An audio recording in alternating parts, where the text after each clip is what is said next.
She was halfway across the muddy street when the first laugh rang out. The kind of laugh people save for someone they've already decided deserves whatever is about to happen.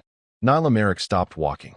Cold steel cuffs bit into her wrists as Sheriff Boone Talcott tightened his grip on her arm. "Keep moving," he muttered. She barely heard him. Her eyes were fixed on the faces lining both sides of Main Street in Dry Mesa, Wyoming. Faces she recognized. The woman who sold her fresh bread every Thursday. The mechanic who had fixed her truck without charging her for the extra labor. The old ranch hand whose granddaughter she had spent an afternoon helping with math homework.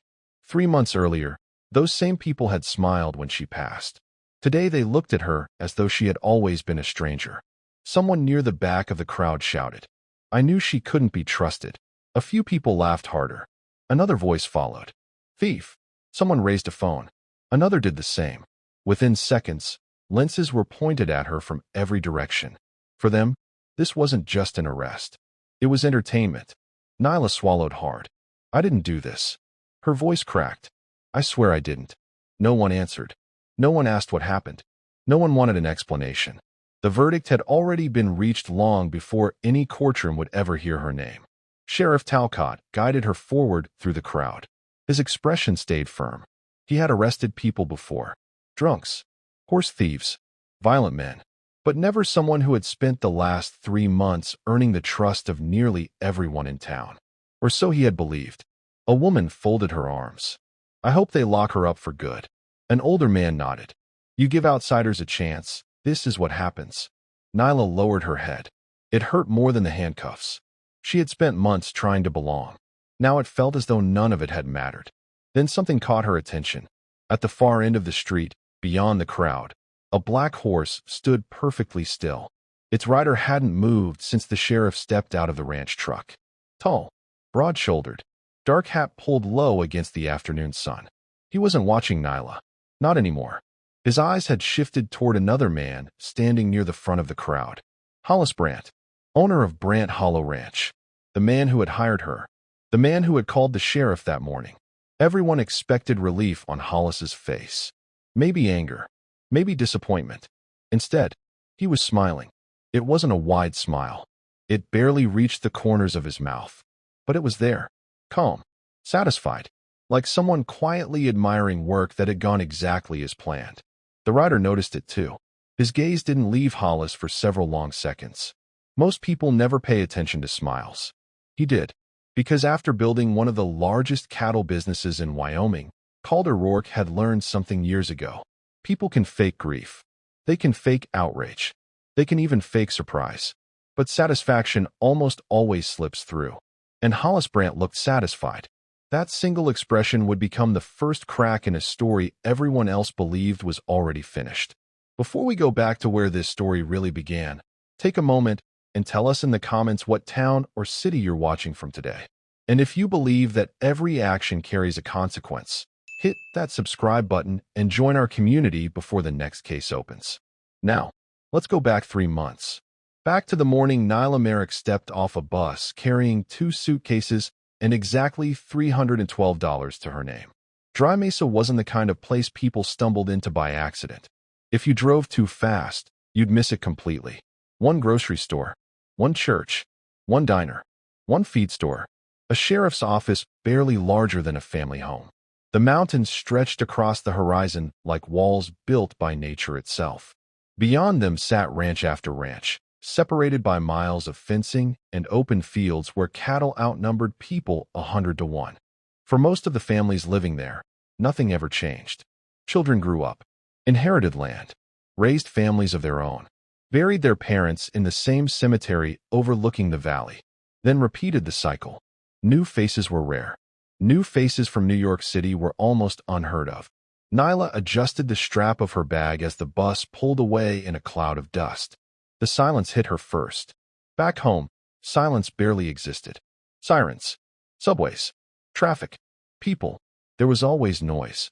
Here, she could hear the wind moving through the grass. A pickup truck rolled into the station parking lot. An older man climbed out before removing his hat. Nyla Merrick?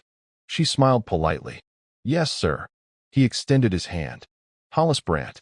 His handshake was firm but warm. Welcome to Dry Mesa. He picked up one of her suitcases before she could stop him. Long ride. She laughed softly. You could say that. Well, Hollis said, opening the truck door. Around here we don't let guests carry heavy things on their first day. The drive to Brant Hollow Ranch took nearly 30 minutes. Along the way, Hollis pointed out almost everything they passed. The Johnson place, the old grain elevator, the church, the school, the diner. By the time they reached the ranch, Nyla already knew half the town by name without meeting a single person. The ranch itself was beautiful. Rolling hills, white fences, red barns, thousands of acres disappearing into the distance. You'll be staying over there. Hollis pointed toward a small guest house tucked beside the horse barn. It's quiet. I figured after New York you might appreciate that. She looked around. It really is beautiful. My wife loved this place. His smile softened. We built most of it together. Nyla glanced toward the framed photograph sitting inside the main house later that afternoon. A smiling woman. Gray hair. Kind eyes. Fresh flowers rested beneath the picture. They're for my wife, Hollis explained. Been 3 years. I still replace them every Monday. Nyla nodded. I'm sorry. He smiled. Life keeps moving. She believed him. Over the next several days, she settled into a routine. Breakfast before sunrise. Cleaning the main house. Organizing storage rooms. Preparing dinner.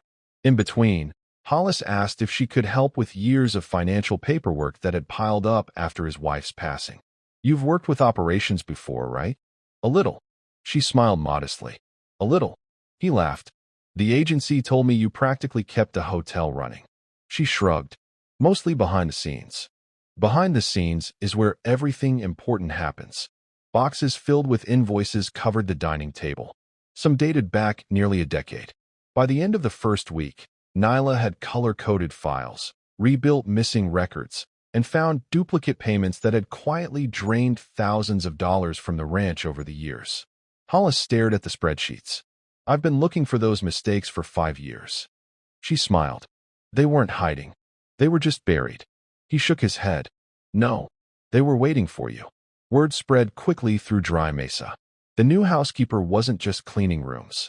She had saved Brant Hollow Ranch more money in 2 weeks than most accountants had in years. People started greeting her by name. The waitress at the diner remembered her coffee order. Children waved when she walked past the school. Even the cashier at the feed store began setting aside the oat bread she liked before it sold out. Little by little, Dry Mesa stopped feeling like a place she worked. It started feeling like somewhere she could belong. One Sunday after church, an elderly rancher struggled to lift 2 heavy sacks of livestock feed into his truck. Before anyone else noticed, Nyla walked over. Let me help. Oh, you don't have to. I know. She smiled. But I'm already here. Together they loaded the truck. The old man thanked her twice before driving away. Across the parking lot, someone happened to notice. A man leaning against a black pickup. He watched the exchange quietly before climbing into his truck without saying a word. That was the first time Calder Rourke saw Nyla. He didn't know her name. He didn't ask. He simply noticed something most people overlooked. She helped when nobody was watching. A week later he saw her again. An elderly woman's pickup had broken down outside the feed store. Several people drove past. Nyla didn't. She stayed beside the woman in the afternoon heat for almost 40 minutes until a mechanic finally arrived. Again, she never looked around to see who noticed. Calder did. He had spent years surrounded by people who performed kindness only when cameras were nearby. This looked different. Quiet. Unforced. Real. Still, he kept driving. Life moved on. Or at least it seemed to. One evening, Hollis walked into the office carrying 2 mugs of coffee. I figured you could use a break. She smiled. Thank you. He placed one beside her. You've done more for this ranch in 6 weeks than anyone else has managed in years. I'm just organizing paperwork. No. He chuckled. You're giving an old man his ranch back. She laughed. I think you're giving me too much credit. I don't think I am. He looked around the room. Every file sat perfectly labeled. Bills balanced. Payroll organized. Expenses finally made sense. You know? He paused. My wife used to keep everything exactly like this. The room grew quiet. Nyla looked up. I'm glad I could help. You've done more than help. For a moment, neither of them spoke. Then Hollis smiled again. You should take tomorrow afternoon off. I insist. She thanked him. At the time, it felt like kindness. Looking back later, she would remember the way he had looked at her just before leaving the room. Not as an employer, as something else. She simply hadn't recognized it yet. One Tuesday afternoon, Hollis asked if she would join him for dinner in the main house. No paperwork, he said with a smile. Just a proper meal. You've earned at least that. Nyla hesitated. I don't want to impose. You work here. He laughed. If anyone belongs at my table, it's you. She agreed. The meal was simple. Roast chicken, fresh vegetables from the garden, warm bread still carrying the smell of the oven. For the first half hour they talked about ordinary things. The weather, the cattle market, stories about Hollis's late wife and how stubborn she had been about planting flowers where everyone else insisted vegetables should grow. Nyla smiled more than she expected. For the first time since arriving in Wyoming, she felt almost comfortable. Then the conversation changed. Hollis rested his fork on his plate. You've been here nearly 2 months. I have. Feels longer. She nodded. In a good way, I hope. It is. He leaned back in his chair. You've brought life back into this place. She wasn't sure how to answer. I've only been doing my job. No. His eyes stayed on her. You've done much more than that. Silence settled over the room. The kind that arrives before something important. Or something dangerous. I've been thinking, Hollis said quietly. A lot, actually. She waited. I don't enjoy coming back to an empty house anymore. His voice remained calm. So don't. She frowned slightly. I don't understand. You could stay. I already live here. I don't mean as an employee. The words landed like stones. He continued before she could respond. The ranch. The house. The land. When I'm gone, it all has to go somewhere. His eyes never left hers. It could be yours. Nyla blinked. I'm sorry. I know there's an age difference. I know people would talk. But people always talk. He smiled gently. You've brought peace back into my life. I think we could build something together. For several seconds, she simply stared at him. She had expected many conversations during her time in Dry Mesa. This wasn't one of them. She chose every word carefully. Hollis, I respect you. I'm grateful for everything you've done for me. But I don't feel that way. His smile remained. Barely. I hope this doesn't change anything. It doesn't have to. She spoke softly. I came here because I needed work. You've treated me kindly. I'd like us to keep that relationship exactly as it is. The room fell quiet again. This time the silence felt different. Heavy. Uncomfortable. Hollis nodded once. I understand. His voice sounded almost too calm. Of course. He picked up his fork again. So, the weather says rain tomorrow. The conversation moved on. But something had already changed. Nyla felt it before she could explain it. When dinner ended, Hollis wished her good night exactly as he always had. She walked back toward the guest house beneath a sky filled with stars. Halfway there she glanced back. The dining room light was still on. Hollis stood alone beside the window, watching her leave. His expression was impossible to read. The next morning, everything looked normal. Too normal. Hollis greeted her politely, asked about breakfast, thanked her for organizing another stack of invoices. But the warmth had disappeared. Conversations became shorter. Compliments stopped. The easy laughter that had filled the ranch only days earlier vanished almost overnight. Nyla told herself she was imagining it. Maybe he simply felt embarrassed. Maybe rejecting someone always left an awkward silence. She decided the kindest thing she could do was carry on as though nothing had happened. She had no idea Hollis had already begun making plans. A few days later, Nyla sat in the ranch office balancing invoices when something unusual caught her eye. Several large transfers had been scheduled between ranch accounts. The amounts weren't small. $50,000. $75,000. Another transfer for $80,000. She frowned. Most ranch expenses didn't move money that way. She checked the supporting paperwork. Nothing. No invoices. No contracts. No purchase orders. Just transfers. When Hollis walked in later that afternoon, she held up the folder. I noticed these. He looked at the papers for barely a second. Oh, those. Old business. They've already been handled. There aren't any records attached. I'll take care of it. He reached for the folder. His movement was quick, almost too quick. She let go. If you need me to organize them later, I can. No. He smiled. I'll manage. She watched him leave. For the first time since arriving at Brant Hollow Ranch, something didn't sit right. It wasn't enough to accuse anyone of anything. It wasn't even enough to ask another question. But a tiny seed of doubt had been planted. That same week, Calder Rourke returned to inspect fencing along one of his neighboring ranches. His foreman rode beside him. You planning to stay long this time? A couple of days. You'll make the town happy. Calder smiled faintly. They'll survive without me. His foreman laughed. You know everyone still talks about you like you never left. I did leave. You came back. That's different. As they crossed the ridge overlooking Brant Hollow Ranch, Calder slowed his horse. Down below, he spotted Nyla walking between the barns carrying a heavy box of files. One of the younger ranch hands hurried over. Miss Merrick, let me get that. She smiled. I've got it. You've already done enough today. He took the box anyway. She thanked him. Calder noticed something interesting. The young ranch hand looked genuinely happy to help her. Respect wasn't something you could demand. It had to be earned. Without realizing it, Nyla had earned it.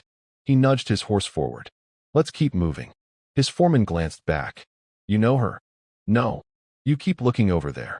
Calder answered without taking his eyes off the trail. I've learned something. People usually reveal themselves in ordinary moments. What do you mean? If someone treats people well when there's nothing to gain, they usually mean it. 2 nights later, while rain tapped softly against the windows of the guest house, Nyla woke to what sounded like footsteps outside. She opened her eyes. Silence. Only the wind. She sat up. Nothing. After another minute, she convinced herself it had probably been a horse shifting inside the nearby barn. She lay back down. Outside, a shadow slipped quietly across the yard. A key turned inside the lock. The guest house door opened just enough for a man to step inside. He carried a dark duffel bag. Every movement was careful, measured. He knew exactly where he was going. He never switched on a light. He didn't need to. He had been inside this little house dozens of times before. The figure walked to the corner where Nyla's suitcases rested. He knelt, unzipped one, removed several tightly wrapped bundles of cash from the duffel bag, placed them beneath neatly folded clothes, closed the suitcase. Then he walked back outside carrying the bag. This time, it was empty. The rain washed away the footprints before sunrise. The following morning, Hollis placed a phone call. Boone. His voice sounded strained. I think something terrible has happened. What is it? $200,000. It's gone. There was a pause. You sure? I checked 3 times. Only one person besides me has access to those records. Sheriff Boone Talcott was already reaching for his hat. I'll be there. Boone Talcott had known Hollis Brant for 30 years. They attended the same church, volunteered at the same charity auctions, buried friends together. When Hollis spoke, Boone listened. Not because Hollis was wealthy, because Hollis had spent decades earning a reputation for honesty. Or so everyone believed. When the sheriff's truck rolled into Brant Hollow Ranch, Nyla stepped onto the porch. Morning, Sheriff. Boone tipped his hat politely. Morning, Miss Merrick. His tone remained calm. I need to ask you a few questions. She nodded. Of course. Inside the ranch office, Hollis explained the missing money. The sheriff listened carefully, then looked toward Nyla. You had access to these accounts? Yes. So did Mr. Brant. She answered without hesitation. Yes. Boone nodded slowly. I'll need to search both residences. Nyla didn't hesitate. Go ahead. She even handed him the key to her guest house herself. I have nothing to hide. Hollis watched quietly from across the room. His face carried exactly the amount of concern anyone would expect. Not too much. Not too little. Perfectly measured. As they walked toward the guest house, Boone glanced at Nyla. You understand procedure. I do. I'm sure this will clear everything up. So am I. She smiled nervously. Neither of them knew the search was already about to find exactly what someone wanted it to find. Boone stepped inside first. The guest house was spotless. The bed had been made. The dishes from breakfast were already washed and drying beside the sink. A notebook lay open on the small dining table, filled with neat columns of expenses Nyla had planned to organize that afternoon. The sheriff looked around slowly. Nothing appeared out of place. "You keep this place nice," he said. Nyla smiled nervously. "I was hired to." He nodded once before motioning toward a wooden wardrobe. "Let's begin." The search was respectful at first. Kitchen cupboards, bathroom cabinets, desk drawers. Nothing. Boone opened the closet. Only neatly pressed clothes. A pair of boots. An extra blanket folded on the top shelf. He turned toward the corner where 2 suitcases rested against the wall. "You mind?" "Go ahead." Nyla folded her arms. She wasn't worried. Those suitcases contained little more than the life she'd brought from New York. Some photographs. A few books. Winter clothes she hadn't needed in the city. Boone knelt and unzipped the larger suitcase. He lifted a sweater. Then another. His hand suddenly stopped. His expression changed. He slowly pulled out a thick bundle wrapped in bank straps. Nyla frowned. "What is that?" Boone didn't answer. He reached back inside. Another bundle. Then another. His movements became slower each time. Soon the bed was covered with stacks of cash. The room fell completely silent. Nyla stared at the money as though it belonged to someone else's life. Her lips parted. "I." She couldn't finish the sentence. Boone looked at her. "Miss Merrick." She shook her head immediately. "No. No, I've never seen that before." Boone searched the second suitcase. More cash. Wrapped exactly the same way. He exhaled slowly. Outside, Hollis stood just beyond the doorway. His shoulders slumped. His face carried the look of a man whose worst fear had just been confirmed. Or so it appeared. Nyla turned toward him. "Hollis, you know I didn't do this." He lowered his eyes. "I don't know what to think anymore." The words hit harder than the money itself. She stepped toward him. "I've never stolen from you. You know me." Boone gently stopped her. "I'm going to need you to stay where you are." She looked from the sheriff to Hollis and back again. Panic began replacing confusion. "Someone put that there. I swear. I've never touched that money." Boone wanted to believe her. He really did. Nothing about the woman standing in front of him resembled the kind of person who stole from an elderly employer. But facts mattered. And right now, the facts were sitting on the bed. He removed a pair of handcuffs from his belt. "I'm placing you under arrest on suspicion of felony theft." Nyla took a small step backward.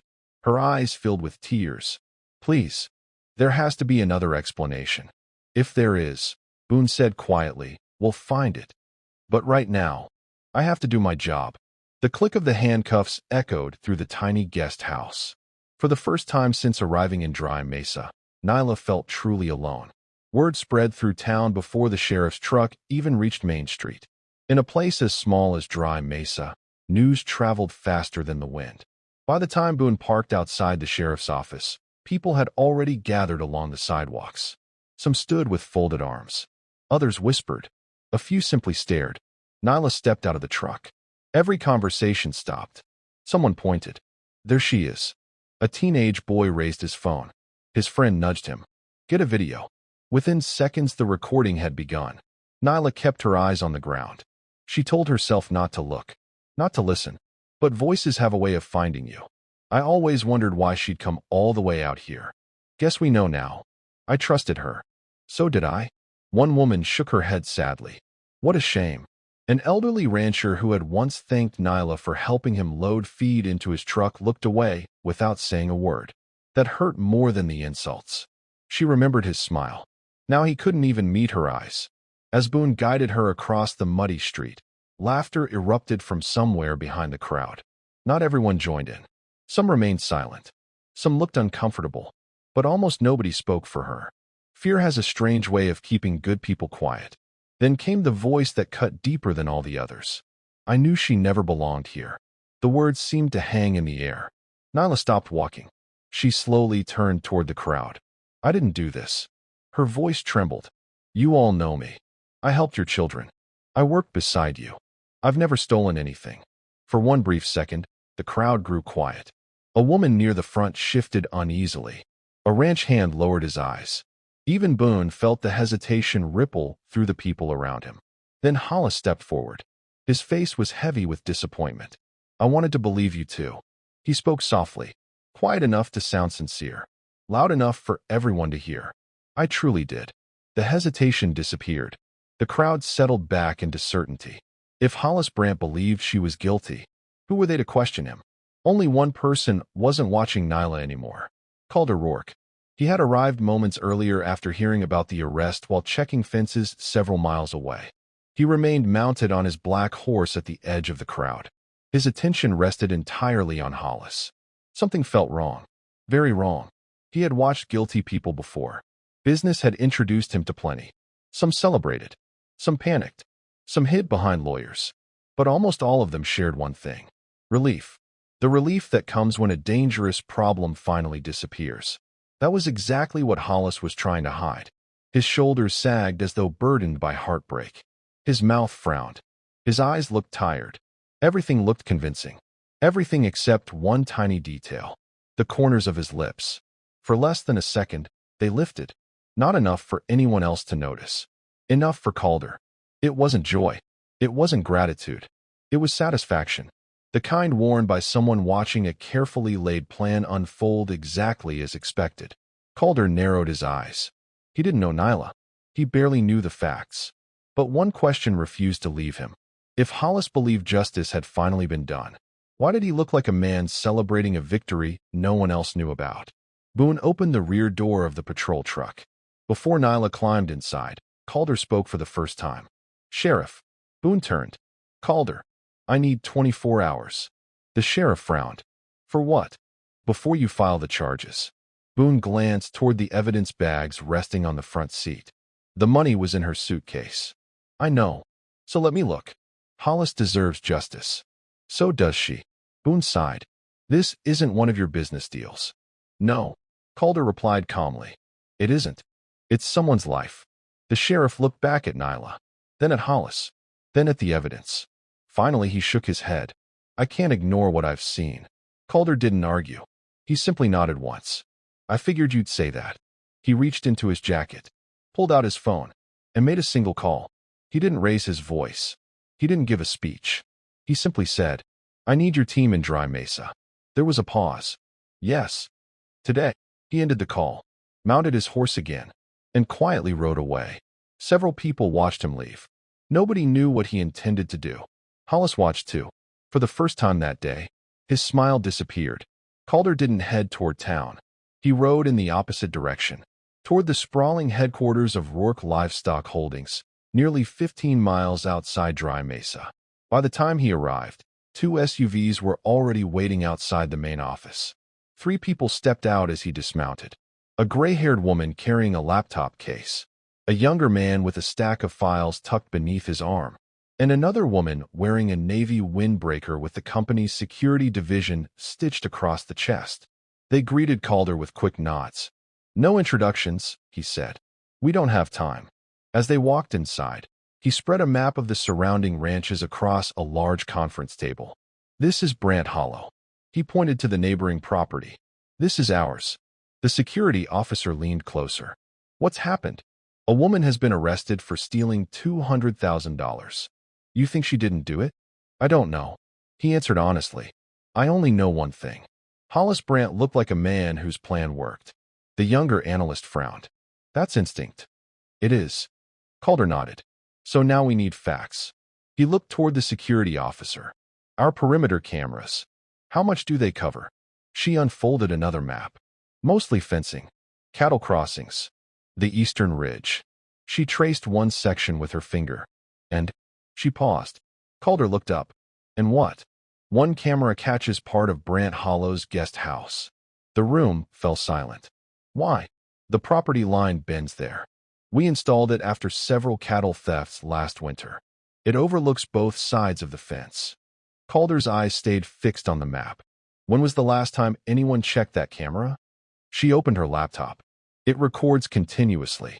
No one's requested footage in months." Calder looked at her. "Pull everything from last night." Back in Dry Mesa, Nyla sat alone inside a holding cell. The room was small. Concrete walls. A narrow bench. A single window too high to see through. She hadn't cried since the arrest. Not because she wasn't hurting. Because none of it felt real. Every few minutes, she replayed the morning in her mind. The sheriff opening her suitcase. The bundles of cash. Hollis standing in the doorway. His disappointed voice. "I don't know what to think anymore." She closed her eyes. Something kept bothering her. Not the money. The transfers. Those unusual account transfers from several days earlier. She had almost forgotten them. No paperwork. No invoices. Just money moving between accounts. At the time, she assumed Hollis had simply forgotten to attach the records. Now, she wasn't so sure. Footsteps echoed outside the cell. Boone Talcott stopped in front of the bars carrying a paper cup. Coffee. She looked up. I don't think I could drink it. He set it on the bench anyway. You should try. Silence settled between them. Finally, Nyla spoke. Sheriff. He looked at her. I didn't steal that money. I know what you're going to say. The evidence. She shook her head. I'm telling you what I know. I've never seen those bundles before today. Boone studied her face.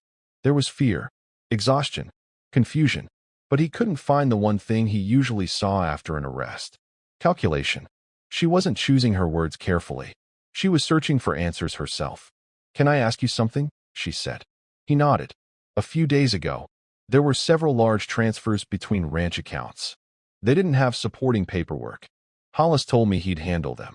Boone frowned slightly. What kind of transfers? I don't remember every amount, but they were unusually large. You didn't think to mention it? I didn't think it mattered.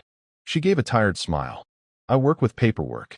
People forget documents all the time. The sheriff remained quiet. When he finally spoke, his voice was measured. I'll take another look. It wasn't a promise, but it was enough for Nyla to know he had heard her. Nearly an hour later, Calder's security officer looked up from her laptop. I found something. Everyone gathered around the screen. The footage was grainy.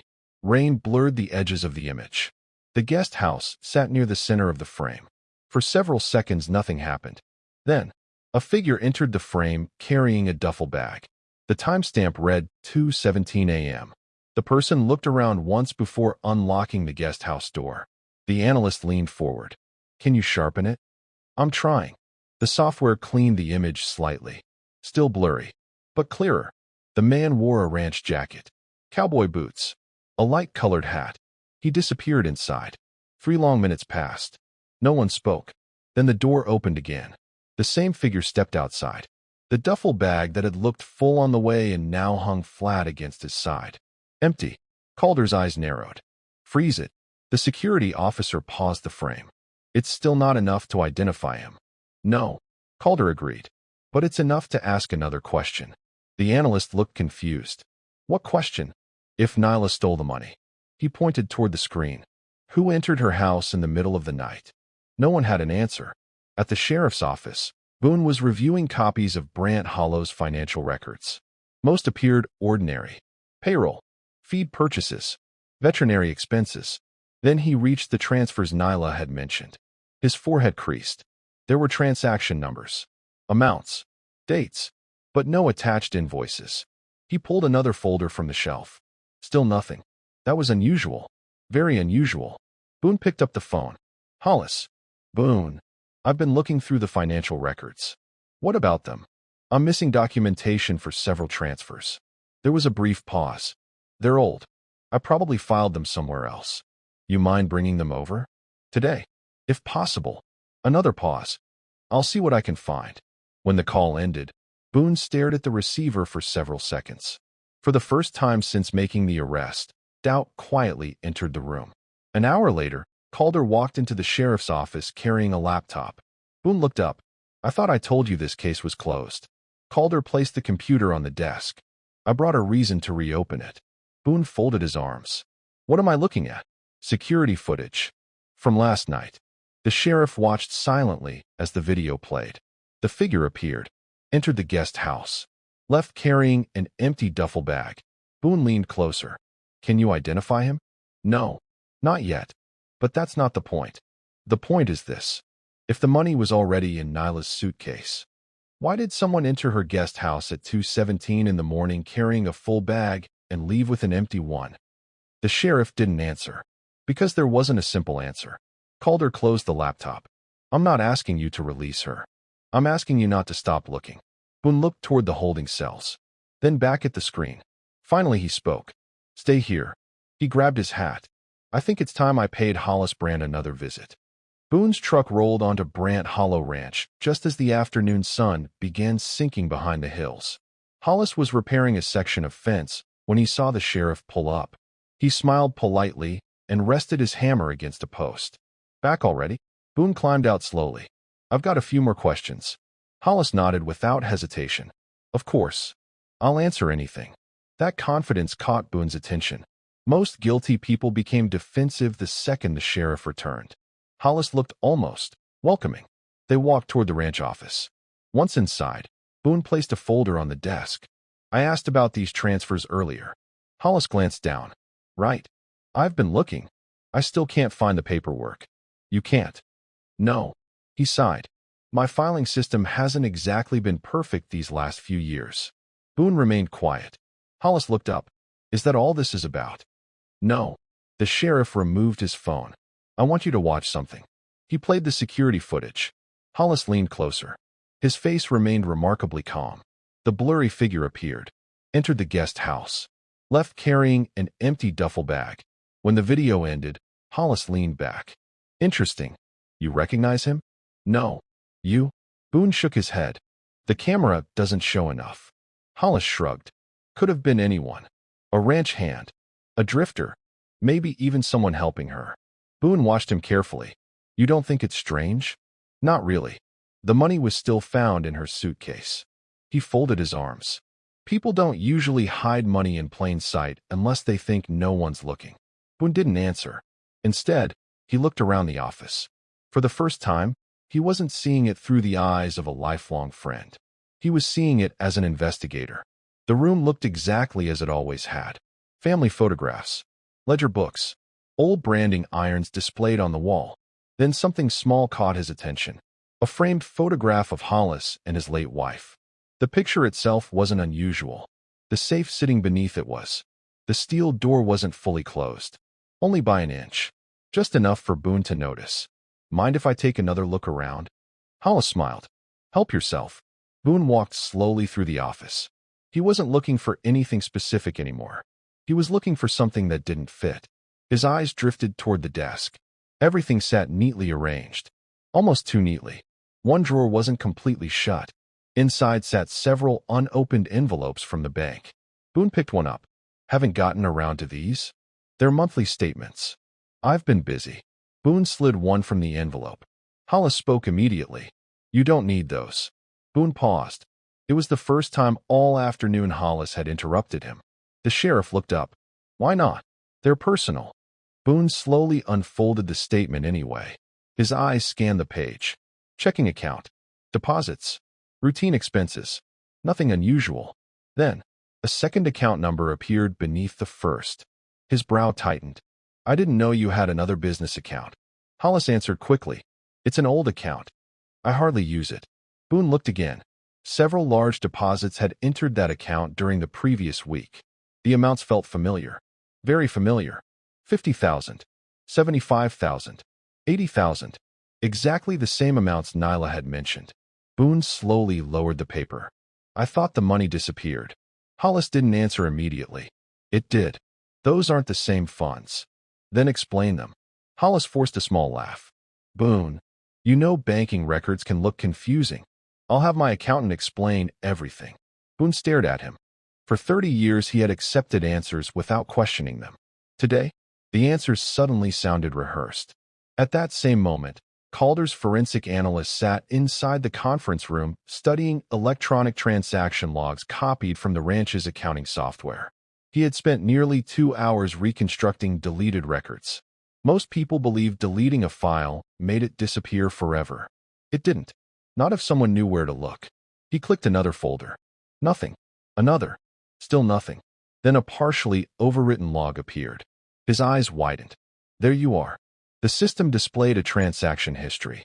Original account. Destination account. Timestamp. User credentials. And one final line. Destination account owner, Hollis Brandt. The analyst immediately called Calder. I found it. You sound certain. I am. The money never left his control. It moved from one account into another account registered in his own name. Calder stood. I'll be there in 10 minutes. Back at Brandt Hollow Ranch, Boone placed the bank statement on the desk. I need copies of everything connected to this account. Hollis's smile had faded. Do I need a lawyer? The question hung in the room. Boone looked at him for several long seconds. He remembered fishing together, church picnics, county fairs, the funeral after Hollis's wife passed away.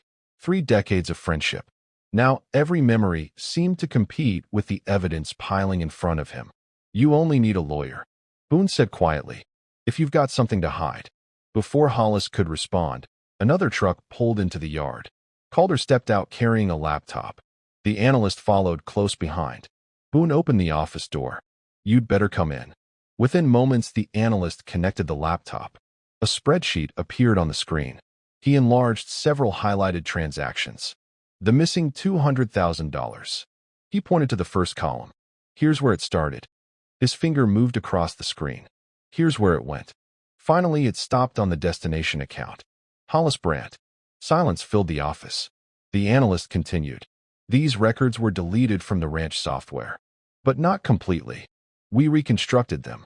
The transfer wasn't made by Nyla Merrick. It was made using Mr. Brandt's administrator credentials. Hollis's face remained expressionless. Too expressionless. Boone spoke first. Tell me I'm misunderstanding this. No answer. Hollis. Still nothing. The sheriff took one step closer. Tell me. For the first time all day, Hollis's composure cracked. His jaw tightened. His breathing changed. Then he laughed. It wasn't loud. It wasn't angry. It was tired. You know what the funny thing is, Boone? The sheriff didn't respond. I built everything in this town. I gave jobs to families. I paid for the church roof. I donated land for the school. And one woman walks in. And suddenly everyone talks about how brilliant she is. Boone stared at him. This wasn't about the money. Hollis smiled bitterly. No. It stopped being about the money the night she rejected me. He looked toward the window. I offered her a future. Everything I owned. She looked me in the eye and chose to stay my employee. His voice hardened. Do you have any idea what that felt like? Calder answered before Boone could. No, we don't. Because decent people don't punish someone for saying no. Hollis turned toward him. You know nothing about me. I know enough. Calder replied. I know you mistook kindness for affection. And when reality bruised your pride, you tried to destroy her life. The room fell silent again. This time, Hollis didn't deny it. That silence told Boone everything he needed to know. He slowly removed a pair of handcuffs from his belt. The very same pair he had used on Nyla only hours earlier. Hollis Brandt. His voice was steady, but heavy. Turn around. Hollis looked at the cuffs. Then at Boone. A sad smile crossed his face. So this is how it ends. Boone swallowed hard. No. You decided how it ended the moment you framed an innocent woman. Hollis slowly turned around. The handcuffs clicked shut. The sound echoed through the office. For Boone, it felt heavier than any arrest he had ever made. Boone guided Hollis toward the patrol truck without saying a word.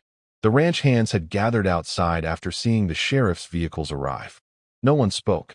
They watched in stunned silence as the man they had worked for, respected, and defended for decades walked past them in handcuffs. One of the younger ranch hands shook his head. This can't be real. An older foreman answered quietly. I wish it wasn't. Another worker looked toward Calder. What happens now? Calder didn't take his eyes off Hollis. The truth. It's finally catching up. News spread through Dry Mesa even faster than it had that morning. Only this time, people didn't rush toward the sheriff's office because they wanted entertainment. They came because they couldn't believe what they were hearing. Hollis Brandt. No. There has to be some mistake. The sheriff arrested Hollis. I just saw him. By the time Boone's truck rolled back into town, nearly everyone who had mocked Nyla earlier had gathered in the exact same place. Only now, no one was laughing. Boone stepped out first. He walked around to the back of the truck, opened the door, and helped Hollis climb down. Gasps spread through the crowd. One woman covered her mouth. A church elder slowly removed his hat. The teenage boy who had filmed Nyla's arrest quietly lowered his phone. Nobody wanted to record this. Boone led Hollis toward the sheriff's office. Halfway there he stopped. Then he turned toward one of his deputies. Bring Miss Merrick out. Several people looked at one another in confusion. Moments later the sheriff's office door opened again. Nyla stepped outside. Her wrists were no longer restrained. She looked exhausted. Her eyes were red. She hadn't yet been told everything. She only knew Boone had suddenly unlocked her cell and asked her to come outside. Then she saw Hollis. He was standing exactly where she had stood only a few hours earlier, hands cuffed behind his back, head lowered. She froze. For a long moment, neither of them spoke. The same muddy street, the same watching crowd, the same sheriff. Only their places had changed. Boone faced the crowd. His voice carried across the street. This morning I arrested Nyla Merrick based on evidence that appeared undeniable. He paused. New evidence has since proved that the theft was staged. A murmur swept through the crowd. The money never left Hollis Brandt's control. It was transferred into another account he secretly owned. The cash recovered from Miss Merrick's suitcase was planted there. Several people looked toward Hollis in disbelief. Boone continued. The financial records were deliberately altered, and security footage places someone inside Miss Merrick's guest house during the night. We now have sufficient evidence to charge Hollis Brandt with fraud, theft, fabricating evidence, and falsely accusing an innocent person. Silence. Absolute silence. No whispers.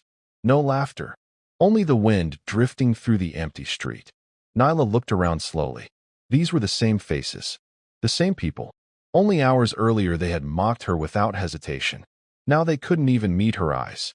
The woman who had called her a thief stared at the ground. The mechanic shifted uncomfortably. The elderly rancher Nyla had once helped load feed into his truck stepped forward. His hat trembled in his hands. Miss Merrick. His voice cracked. I was wrong. She looked at him quietly. I should have listened. Another voice followed. Then another. I'm sorry. We judged you. We never gave you a chance. One by one, people who had condemned her without evidence found themselves searching for words that suddenly felt too small. Nyla listened. She appreciated the apologies. But she also understood something painful. Some wounds don't disappear because someone says they're sorry. Boone stepped closer. I owe you an apology too. She turned toward him. I let 30 years of trust cloud my judgment. I should have questioned everything before I put those cuffs on you. Nyla looked at the sheriff for several seconds. You were doing your job. I didn't do all of it. He answered honestly. I stopped asking questions too soon. She nodded. That was enough. Not because everything had been repaired, because she could see he meant every word. As deputies led Hollis toward the jail, he suddenly stopped walking. I'd like to say something. Boone hesitated, then nodded once. Hollis slowly turned toward the crowd. For years these people had admired him, trusted him, asked for his advice. Today they looked at him like a stranger. I suppose, he said quietly. This is the part where everyone expects me to apologize. No one answered. He gave a bitter smile. I won't insult you with a lie. His eyes drifted toward Nyla. I wanted her to admire me. I mistook gratitude for affection. When she said no, I convinced myself she'd embarrassed me. He laughed softly. It seems pride is an expensive thing. He lowered his head. I've spent 30 years building a good name. I destroyed it in one night. Those were the last words anyone in Dry Mesa ever heard him speak in public. The deputies led him inside. The door closed behind him. Several weeks later, the county courthouse was filled beyond capacity. People who had ignored Nyla's innocence now sat quietly as prosecutors laid out the evidence piece by piece. Recovered financial records, bank statements, security footage, digital logs showing deleted transactions. Every new exhibit made the picture clearer. Nothing had been random. Nothing had been misunderstood. It had all been planned. The jury didn't deliberate for long. Hollis Brandt was found guilty on every major charge. When the verdict was read, Nyla didn't celebrate. She simply closed her eyes. For the first time in months, she could finally breathe. Justice hadn't erased what happened. It never could, but it had restored something she feared she'd lost forever. Her name. Life in Dry Mesa changed after the trial. People still waved when Nyla passed. Only now, the smiles carried humility instead of certainty. The church invited her back. The diner owner refused to let her pay for coffee more than once. Parents who had once pulled their children closer now encouraged them to say hello. Some people apologized more than once. Others never found the courage. Nyla accepted both. She had learned that forgiveness couldn't be forced. It arrived when it was ready. Or not at all. About 2 months later, Calder stopped by the guest house with a folder tucked beneath his arm. You busy? She smiled. Less than usual. He handed her the folder. I've got a ranch on the north side of the valley. It needs someone who understands operations. She opened the folder. Inside was an employment offer. Ranch operations manager. The salary made her look twice. I don't know what to say. Say yes if you want the job. He smiled. Say no if you don't. No speeches. No promises. No conditions. Calder laughed. I found those usually complicate things. For the first time in weeks, Nyla laughed too. I'd like to accept. Good. He extended his hand. She shook it. Neither of them let go immediately. Not because either was trying to make the moment something it wasn't. Because trust, once broken by one person, sometimes begins again with something as simple as a handshake. 6 months passed. The ranch flourished under Nyla's management. Expenses dropped. Productivity improved. Workers respected her because she worked beside them instead of above them. Calder visited often, sometimes to discuss business, sometimes just to walk the property and talk. There were no dramatic declarations, no rushed romance, just two people who had learned the value of honesty after seeing what deception could destroy. Before long, people around Dry Mesa noticed something. Whenever Calder rode into town, he usually stopped by the ranch first. Whenever Nyla came into town, there was often a second horse tied outside whichever building she happened to be in. Nobody asked questions. Nobody whispered. The town had learned a painful lesson about assuming it knew someone else's story. One evening, as the sun settled behind the Wyoming hills, Nyla stood overlooking the same valley she had first driven through months earlier. Calder joined her at the fence. It's different now, he said. She nodded. It is. He looked across the endless ranch land. When you first came here, you probably couldn't wait to leave. She smiled thoughtfully. For a while, I couldn't. And now, Nyla looked toward the quiet town in the distance. I've realized something. A place doesn't become home because everyone welcomes you. It becomes home when you find people who are willing to stand by the truth, even when it's unpopular. Calder smiled. I think that's a better definition. They stood there in comfortable silence as the last light slipped below the mountains. Below them sat Dry Mesa, a town that had judged one woman in a single afternoon, a town that would spend years remembering how quickly certainty can become regret. Because the strongest reputations are not always the most honest. The loudest voices are not always the wisest. And sometimes, all it takes to save an innocent life is one person willing to ask the question everyone else was too certain to ask. If you stayed until the end, thank you. More stories from Breach and Balance are already on your screen. Click one now. And if you haven't subscribed yet, don't miss what's coming next. See you there.